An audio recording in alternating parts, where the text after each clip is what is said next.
Bismillahirrahmanirrahim. Alhamdulillahirabbil alamin. Allahumma shalli wa sallim ala sayidina Muhammadin miftahi babi rahmatillah adada ma fi ilmillah salatan wa salaman daimaini bidawami mulkillah wa ala alihi wa sahbihi. Allahumma shalli ala sayidina Muhammadin salatan taftahu biha lana futuhal arifin wa tufaqihuna biha fid din wa ala alihi wa sahbihi. Assalamualaikum warahmatullahi wabarakatuh. Alhamdulillah Allah Ta'ala pertemukan kita di dunia maya, dunia yang meskipun berjarak tapi seakan tanpa jarak, semuanya jadi terasa dekat. Ini termasuk rahmat Allah Ta'ala untuk kita yang hidup di akhir zaman ini, sehingga kita bisa bersilaturahim virtual, ya, lebih mudah untuk meningkatkan persaudaraan, ya, untuk mengenal saudara-saudara kita dan manfaat-manfaat lain yang banyak. Mudah-mudahan pertemuan kita ini diberkati oleh Allah Subhanahu wa Ta'ala. Bapak, Ibu, pemirsa, teman-teman dimanapun Anda berada, kali ini saya angkat tema yang memang agak unik, ya, yakin tanpa ragu. Ya, yakin tanpa ragu. Kenapa saya pilih tema yakin tanpa ragu? Karena saya melihat dari pesan-pesan WhatsApp yang masuk ke saya, karena nomor saya share agar orang bisa kirim pesan. Meskipun saya tidak harus menjawab, tapi saya minimal tahu problemnya masyarakat ini apa. Nah, ternyata problem yang paling besar adalah keraguan. Keraguan. Nanti kalau udah mulai yakinnya itu lemah, kemudian runtuh. Nah, kalau udah kita hidup nggak punya keyakinan, ya, kita bekerja nggak punya keyakinan, kita belajar nggak punya keyakinan, atau lemah yakinnya, maka kita akan menjadi manusia yang pesimis dan mudah jatuh. Kalau udah jatuh, mudah putus asa. Naudzubillah min dzalik. Karena itu saya akan bacakan bagian dari nasihat Imam Ghazali dalam kitabnya Ihya Ulumuddin yang di jilid pertama. Beliau berkata rahimahullah, wa minha ayyakuna syadidal inayati bitaqwiyatil yaqin fa innal yaqina huwa ra'su malid din. Qala Rasulullah sallallahu alaihi wasallam, al yaqinu al imanu kulluh. Al yaqinu al imanu kulluh. Wala budda min ta'allumi ilmil yaqin a'ni awailahu thumma yanfatihul qalbi tariquhu. Walidzalika qala sallallahu alaihi wasallam ta'allamul yaqin wa ma'nahu jalisul muqinin wasma'u minhum ilmal yaqin wa wadibu 'alal iqtida' bihim liyaqwa yaqinukum kama qawiya yaqinuhum wa qalilun minal yaqin khairun min katsirin minal amal. Nah, ini insyaallah yang akan saya jadikan untuk landasan apa yang akan kita bahas pada kesempatan kali ini. Imam Ghazali mengatakan, hendaknya engkau memiliki perhatian yang sangat kuat, ya, betul-betul memperhatikan pada upaya untuk memperkuat keyakinan, bitaqwiyatil yakin, memperkuat keyakinan, karena keyakinan itu merupakan modal utama, ya, modal utama dalam agama. Dalam orang mau ibadah, orang mau taat sama Allah, modal utamanya adalah keyakinan, sebagaimana dikatakan oleh Rasulullah SAW dalam sebuah hadis yang diriwayatkan oleh Imam Abu Nuaim, Baihaqi dan juga Baihaqi, dikatakan di situ al-yaqinu al-imanu kulluh. Yakin itu adalah iman yang menyeluruh, ya, keseluruhan iman, itulah keyakinan. Totalitas iman, ya, itulah keyakinan. Sehingga orang yang punya keyakinan, imannya sempurna. Kalau keyakinannya kuat, sesuai dengan lemah dan kuatnya keyakinan itu, maka lemah dan kuatnya iman juga berbanding dengan kuat dan lemahnya keyakinan. Karena itu kata Imam Ghazali, kamu harus mempelajari ilmu yakin. Jadi ilmunya harus dipelajari. Yang dimaksud pelajari ilmu yakin itu bagaimana? Ya, ilmu dasar keyakinan ini kita harus pelajari. Nanti dengan sendirinya hati itu akan mendapatkan jalannya untuk mengenal keyakinan yang semakin besar dan semakin kuat. Karena itulah Rasulullah SAW bersabda, ta'allamul yaqin. Hendaknya kalian semua mempelajari keyakinan, ilmu yakin. Arti mempelajari di sini apa? jalisul muqinin. Duduklah, bergaullah bersama orang-orang yang punya keyakinan kuat. Dengarkan bagaimana mereka menjelaskan tentang ilmu yakin. Dan selalu berusahalah untuk meneladani mereka agar keyakinanmu menjadi kuat sebagaimana keyakinan mereka semua. Dan sesungguhnya sedikit keyakinan lebih baik daripada banyaknya amal yang tidak ada keyakinan. Nah, insya Allah ini akan kita bahas. Mudah-mudahan kita dikasih ilmu yang berkah oleh Allah Subhanahu wa Ta'ala. Begini, yakin itu artinya mempercayai ya tanpa ragu. Itu yakin. Kalau mempercayai masih ada keraguan, benar enggak ya, bisa enggak ya, itu namanya prasangka. Kita masih memprasangkai. Jadi antara yakin sama prasangka itu berbeda. Kalau yakin udah bulat, saya percaya gitu. Nah, misalnya begini, Ka'bah itu ada di Mekah. Ka'bah ada di Mekah. Kita bisa yakin melalui beberapa sebab. Yang pertama, karena kita mendengar dari orang yang kita percaya, orang tersebut mengatakan, saya udah ke Mekah dan saya lihat Ka'bah ada di Mekah. Maka kita yakin Ka'bah ada di Mekah tanpa melihatnya. Ya, baik secara visual dengan apa namanya lewat ya dunia maya, atau kita langsung datang ke sana. Ketika kita umroh, kita ke haji, kita melihat Ka'bah betul-betul ada di Mekah. Nah, ini hanya dengan mendengar berita. Ini cara yang pertama. Cara yang kedua adalah dengan melihat langsung. Berangkat ke Mekah, lihat di situ ada Ka'bah. Kita yakin Ka'bah itu ada di Mekah. Nah, artinya tidak harus melihat langsung untuk yakin. Tidak harus melihat langsung untuk yakin. Tidak harus mengalami sendiri untuk yakin. Tetapi kita mendengar kisah orang-orang yang bisa kita percaya, maka kita bisa meyakini ya apa yang mereka sampaikan. Nah, saat ini yang terjadi adalah krisis keyakinan. Banyaknya keraguan. Ya, ragu akan janji-janji Allah Subhanahu wa Ta'ala. Contohnya, wa ma min dabbatin fil ardi illa 'alallahi rizquha. Tidak ada satupun yang melata di muka bumi ini kecuali sudah dijamin sama Allah rezekinya. Nah, ini banyak orang yang ketika dipecat dari kantornya, dipecat dari perusahaannya, ya dia merasa, wah udah, saya nggak mungkin bisa menghidupi keluarga saya nggak bisa menghidupi anak saya. Ya, saya tidak bisa menyekolahkan anak saya. Dari mana saya akan membiayai mereka semua? Wong saya ini dipecat. Cari kerja di masa pandemi ini susah, enggak semudah dulu. Wah, enggak mungkin saya. Dia nggak yakin kalau Allah menjamin rezekinya. Dia nggak yakin itu. Ragu. Kenapa dia ragu? Sebabnya adalah karena dia mulai mengukur. Ya, dia mulai mengukur apa yang dia bisa dan apa yang dia tidak bisa, sementara dia melupakan bahwasannya Allah Maha Bisa, Allah Maha Mampu, Allah Maha Berkuasa atas segala-galanya. Dan yang dia bilang bisa itu masih sifatnya nisbi. Yang dia bilang bisa itu belum bisa dipercaya. Karena bisanya dia itu kalau dibisakan Allah. Dia bilang dia bisa jalan. Antum semua para dokter paham, ya, orang yang mengaku bisa jalan dalam hitungan detik bisa lumpuh dia. Orang yang mengaku dia bisa berbicara dalam hitungan detik, naudzubillah min dzalik, nasallahu afiyah, dia pun bisa kehilangan kemampuannya berbicara. Nggak ada kepastian. Tetapi kalau Allah Subhanahu wa Ta'ala, Allah Maha Bisa, Allah Maha Mampu, Allah Maha Kuat. Nah, ini kebanyakan kita saat ini adalah menyandarkan diri kita bukan kepada janjinya Allah dan Maha Mampunya Allah, Maha Bisanya Allah, tapi kita menggunakan ukuran diri kita sendiri. Kita merasa, wah saya nggak bisa, saya bisa, dan seterusnya. Nah, ini yang menyebabkan orang sekarang berada dalam kegalauan, dalam kesusahan, dalam kesuntukan, dan lain sebagainya. Nah, ini masalah pokoknya yang sekarang terjadi di mana-mana. Contoh, orang kena sakit. Orang kena sakit, dapat informasi bahwasannya kamu nggak bakal sembuh, kamu nggak bakal sehat, kamu sudah nggak ada obatnya ini. Informasi ini dia percayai sebagai sebuah kebenaran karena yang berbicara orang-orang yang ahli.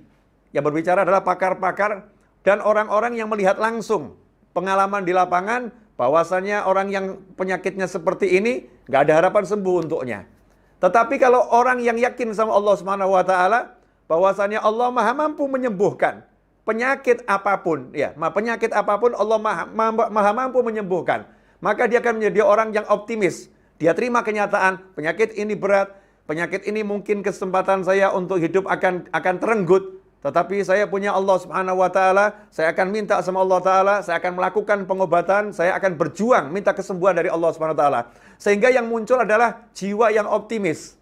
Ya, dia tidak hancur oleh penyakitnya, justru dia menjadi jiwa yang bersemangat, ya bergairah untuk mencari kesembuhan dari Allah Subhanahu wa Ta'ala dengan menjalani berbagai macam pengobatan yang bisa dilakukan. Kenapa? Punya keyakinan pada Allah Subhanahu wa Ta'ala. Nah, yakin tanpa ragu, itulah sikap orang-orang yang beriman. Saya akan ambilkan beberapa contoh yang ada di dalam kisah para nabi dan rasul. Ya, kisah para nabi dan rasul. Contoh yang pertama adalah contoh keyakinan seorang wanita yang ada dalam Al-Quran. Karena kadang ini kurang diangkat nih, keyakinannya. Dari sisi keyakinannya kurang diangkat. Siapakah itu? Ibunya Nabi Ismail alaihissalam. Kita masih ingat dengan jelas bahwasannya Nabi Ibrahim alaihissalam membawa istrinya dan anaknya atas perintah Allah Subhanahu wa Ta'ala untuk ditinggalkan di tanah yang dataran rendah yang sekarang kita kenal dengan kota Mekah. Saat itu padang Sahara. Saat itu nggak ada air. Saat itu nggak ada kehidupan. Saat itu gersangnya luar biasa. Diperintahkan Allah untuk meninggal anak istrinya di situ. Dan tidak boleh memberikan informasi. Nggak boleh berbicara apapun. Saat itu istrinya nanya, "Wahai suamiku, kenapa kami ditinggal di sini?" Maka Nabi Ibrahim tidak menjawab. Pertanyaan yang kedua, "Wahai suamiku, kenapa kami ditinggalkan di sini?" Tidak menjawab. Maka istrinya paham, ini suami saya tidak boleh bicara ini. Beliau pun nanya, "Wahai suamiku, apakah Allah yang merintahkanmu untuk meninggalkan kami di sini?" Nabi Ibrahim tidak menoleh ke belakang tapi menganggukkan kepala. Saat itulah sang istri berkata, "Lanjutkan perjalananmu wahai sayang, ya kembalilah ke kota di mana kita berada. Saya yakin Allah yang memerintahkan, Allah nggak akan menyanyiakan. Allah pasti akan mengurus saya dan anak kita. Kami akan diurus oleh Allah Ta'ala, kamu yang tenang, kamu yang jangan, kalau bahasa kita jangan pikiran." Nah, ini cari istri model begini nih, Masya Allah. Ya, susah ini ya, susah ini. Yang modelnya seperti ini. Susahnya luar biasa. Ditinggal di hotel bintang 5 sendiri aja mungkin komplain. Ini ditinggal di dataran rendah, nggak ada manusia. Dan bekal airnya hanya mampu hidup untuk berapa hari. Tapi yakinnya sama Allah Ta'ala luar biasa. Yang ngasih rezeki Allah. Yang akan nolong Allah. Yang akan selesaikan masalah saya Allah. Yakin tanpa ragu. Nggak ada keraguan. Subhanallah. Ya namanya air habis, ya ASI nggak ada, bayi nangis. Nabi Ismail nangis. Dan nangisnya bayi kalau kelaparan tuh katanya kenceng ya. Kalau lagi lapar tuh nangisnya kenceng. Karena dia mempertahankan nyawanya. Nah, subhanallah. Itu oek-oeknya bukan oek-oek, enggak gitu. Oek!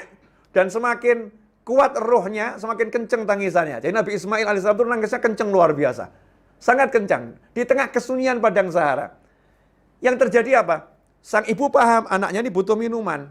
Tapi nggak ada air. Maka yang dilakukan adalah mencari air. Ya, mencari air. Tapi yakin Allah pasti akan memberi. Yakin Allah memberi itu bukan duduk diam, Allah akan memberi, Allah akan memberi. Ini bukan yakin namanya. Ini namanya orang ngelamun ini. Namanya orang lamun, orang malas. Ya, bukan seperti itu. Dia yakin Allah pasti akan memberi. Maka ia pun jalankan syariatnya. Beliau jalankan syariatnya, beliau cari dataran yang tinggi. Untuk melihat ada enggak ya di kejauhan musafir lalu seseorang yang bisa dimintain air. Karena paham di sekitar sini enggak ada sumber air. Maka naik ke atas Bukit Sofa. Dari Bukit Sofa dilihat enggak ada, maka lihat di sana ada Bukit Marwah. Lari ya, karena pengen cepat dapat air. Lari ke Marwah. Ternyata dilihat di Marwah enggak ada air, enggak ada manusia di sekitarnya. Enggak putus asa. Allah pasti akan memberi. Saya akan cek, siapa tahu sekarang di sofa udah ada manusia yang lain. Yang tadi saya nggak kelihatan. Lari ke sofa, lari ke Marwah, lari ke sofa. Nggak putus asa, yakin. Jadi orang yang yakin tuh nggak mungkin putus asa. Makanya kalau ada orang berhenti, ya bergerak, berhenti untuk berusaha, itu namanya orang yang yakinnya udah mulai luntur. Ya, yakinnya udah mulai hilang. Dia mulai bersandar lagi kepada sebab akibat, bersandar lagi kepada sarana, bukan bersandar kepada Allah Ta'ala musabbibil asbab. Penyebab segala sesuatu adalah Allah Subhanahu wa Ta'ala. Apa yang terjadi pada lari yang ketujuh, Safa Marwah, lari yang ketujuh, hitungan ketujuh, Allah Subhanahu wa Ta'ala menunjukkan kekuasaannya kepada manusia yang beriman dan percaya kepadanya, yang yakin bahwasanya pemberi rezeki mutlak hanyalah Allah Subhanahu wa Ta'ala. Penyelesai masalah mutlak hanyalah Allah Subhanahu wa Ta'ala. Subhanallah, Allah munculkan bukan manusia datang membawa air, Allah bukan munculkan malaikat datang bawa minuman, Allah bukan munculkan penolong dalam bentuk orang yang bawa air, sehingga ibu Nabi Ismail harus jalan untuk mengambil air, ya harus mengelola air itu yang nanti akan habis, karena namanya pemberian juga akan habis. Berapa tandon yang akan disiapkan? Gak punya tandon. Maka Allah Subhanahu wa Ta'ala berikan air yang gak akan habis ila yaumil qiyamah, dan itu bukan muncul di Safa, bukan muncul di Marwah, tapi Allah munculkan di kaki anaknya, tepat di mana dia membutuhkan. Subhanallah. Allah Karim.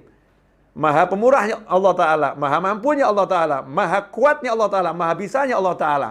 Sehingga saat itu belum selesai di situ. Keyakinan ini terus berlanjut. Apa yang terjadi? Karena ada air, subhanallah, burung pun berdatangan. Burung berdatangan.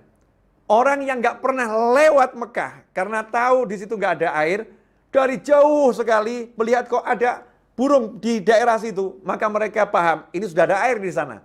Mereka pun datang ke situ. Ketika mereka datang lihat ada air dan ada yang punya, maka saat itulah mereka barter. Kasih makanan, ya. Ibunya Nabi Ismail memberi air, izin ngambil air. Beliau mendapatkan makanan, mendapatkan sayuran, mendapatkan buah-buahan, mendapatkan kambing dan lain sebagainya. Dan mereka akhirnya berkemah dan tinggal di sana. Akhirnya jadilah kota Mekah. Hidup nggak sendiri, ditemani, bahkan dapat mantu di situ. Subhanallah, ya dapat mantu di situ. Sementara Nabi Ibrahim alaihissalam, coba kita lihat. Nabi Ibrahim ketika pergi meninggalkan anak dan istrinya, apakah berpikir bahwasannya anak dan istrinya akan meninggal dunia di situ? Enggak. Ternyata Nabi Ibrahim naik ke dataran tinggi, sudah jauh naik ke dataran tinggi, lihat ke kota Mekah, lihat ke arah istri dan anaknya yang tidak lagi memandang beliau, enggak kelihatan. Dari jauh angkat tangan, minta sama Allah, ya Allah, aku letakkan sebagian dari anak keturunanku di sebuah lembah yang enggak ada pepohonan di sana. Ya Allah, agar mereka bisa mendirikan sholat. Ya Allah, kirimkan buah-buahan dari segala penjuru. Ya Allah, kirimkan manusia dari segala penjuru. Ya, doa-doa yang dipanjatkan Nabi Ibrahim alaihissalam meyakini bahwasannya nanti akan ada anak keturunan yang mendirikan sholat. Artinya nggak akan meninggal dunia, akan hidup, akan dapat rezeki dari Allah Subhanahu wa Ta'ala. Jadi pikirannya selalu positif dan optimis. Itu orang yang yakin tanpa ragu. Ikhwani rahimakumullah. Kalau kita bisa punya keyakinan seperti ini, hidup itu akan enaknya luar biasa. Contoh yang kedua adalah kisah Nabi Musa alaihissalam. Nabi Musa alaihissalam ketika membawa kaumnya untuk meninggalkan Mesir. Nabi Musa bersama orang-orang tua, anak-anak, kemudian perempuan yang tidak punya senjata dan tidak dilatih militer, nggak punya pengalaman untuk berperang dan lain sebagainya. Taunya jalan kaki, nggak punya kendaraan, jalan kaki bersama-sama. Kemudian sampai di tepi laut, lautnya sangat ganas, ombaknya sangat besar, melihat ke belakang, Fir'aun dan bala tentaranya mengejar. Fir'aun dan bala tentaranya mengejar. Apa yang terjadi? Umatnya galau. Ya, umatnya belum punya keyakinan yang kuat. Dia baru percaya kepada Nabi Musa alaihissalam. Umatnya galau dan mengatakan, bagaimana ini depan laut, belakang Fir'aun mengejar. Terjun, binasa, kalau diam di sini juga akan binasa. Maka saat itu Nabi Musa alaihissalam nyantai. Ya, nyantai, tenang. Dan mengatakan, kalla inna ma'iya rabbi sayahdin. Kalla, tidak mungkin kita akan binasa. Tidak mungkin kita akan dihajar oleh Fir'aun dan bala tentaranya. Kalla, kenapa enggak mungkin? Inna ma'iya rabbi sayahdin. Karena bersamaku ada Allah Tuhanku sayahdin. Nanti dia Allah akan berikan petunjuknya kepadaku. Artinya saat berbicara seperti itu, Nabi Musa alaihissalam belum punya solusi.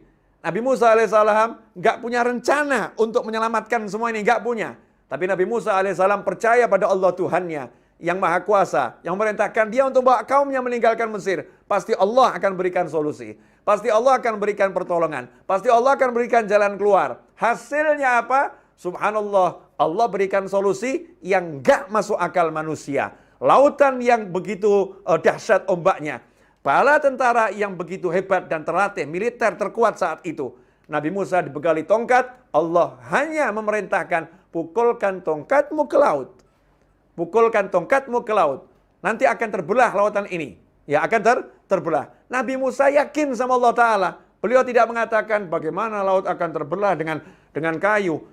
Apa mungkin nih laut akan terbelah dengan kayu? Apa bisa? Enggak seperti itu, langsung yakin. Bismillah, pukulkan. Maka laut pun terbelah. Nabi Musa pun berjalan di tengah laut yang dibendung oleh Allah SWT dengan kekuatan maha kuatnya Allah Ta'ala. Nabi Musa berjalan di situ bersama kaumnya. Dan disitulah kaumnya mulai yakin kepada Allah Ta'ala. Yakin kepada utusan Allah Ta'ala Nabi Musa alaihissalam. Karena melihat langsung bagaimana mukjizat yang Allah berikan kepada Nabi Musa alaihissalam. Sehingga kaumnya ini berjalan tanpa ragu. Berjalan tanpa rasa takut. Coba bayangkan kalau kita suruh jalan, ini tiba-tiba ada laut terbelah. Ini di kanan nih dindingnya nih laut. Ya, air. Di kiri dindingnya air. Kalau kita mungkin jalan was-was. Nah ini kalau kemudian nutup lagi gimana ini? Kalau kita ditenggelamkan gimana ini? Tapi umat Nabi Musa udah muncul keyakinannya di situ. Karena bergaul dengan Nabi Musa alaihissalam dan melihat langsung, pengalaman langsung. Apa yang terjadi? Berjalan dengan santai, karena itu orang-orang tua, anak-anak ya. Dipaksa lari pun orang tua nggak bisa lari. Berjalan dengan santai sampai ke tujuan. Kemudian Fir'aun dan bala tentaranya melihat lautan terbelah, mengejar masuk ke dalam sana. Apa yang terjadi? Fir'aun dan bala tentaranya ditenggelamkan oleh Allah Subhanahu wa Ta'ala. Kalla inna ma'iya rabbi sayahdin. Ikhwani rahimakumullah. Sebetulnya banyak contoh-contoh dalam Al-Quran, kisah-kisah Anbiya wal Mursalin yang akan mencerahkan kita, memberikan kita motivasi, menjadikan kita bersemangat untuk menatap ke depan itu dengan pandangan yang positif, ya, untuk berusaha. Kita ini menjalani kehidupan dengan penuh semangat dan penuh sukacita karena kita punya Allah Subhanahu wa Ta'ala. Ikhwani rahimakumullah. Lantas apa yang terjadi sekarang? Yang terjadi sekarang adalah dhu'ful yakin, lemahnya keyakinan. Lemahnya keyakinan. Kenapa lemah keyakinan? Karena percaya sama kalamullah, tapi kurang meyakini kalamullah. Percaya dengan ucapan Nabi Muhammad SAW, tapi kurang meyakini ucapan Nabi Muhammad SAW. Kita lebih mempercayai usaha kita. Lebih mempercayai upaya kita. Lebih mempercayai perencanaan kita. Tapi kita kurang mempercayai perintah Allah SWT. Allah sudah jelas menyatakan, wa may yattaqillaha yaj'al lahu makhrajan wa yarzuqhu min haitsu la yahtasib. Barang siapa bertakwa kepada Allah, yaj'al lahu makhraja, maka Allah akan selalu senantiasa memberikan jalan keluar untuknya atas apapun problematika yang dia hadapi, ya masalah yang dia hadapi, wa yarzuqhu min haitsu la yahtasib, dan Allah akan memberikan rezeki kepadanya dengan cara surprise, kejutan-kejutan yang enggak pernah dia sangka, yang enggak pernah dia perkirakan. Wa yarzuqhu min haitsu la yahtasib. Ini disiapkan Allah untuk orang-orang yang bertakwa.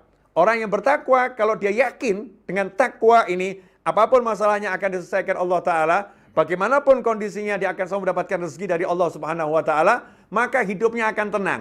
Tapi sekarang nggak begitu yang terjadi.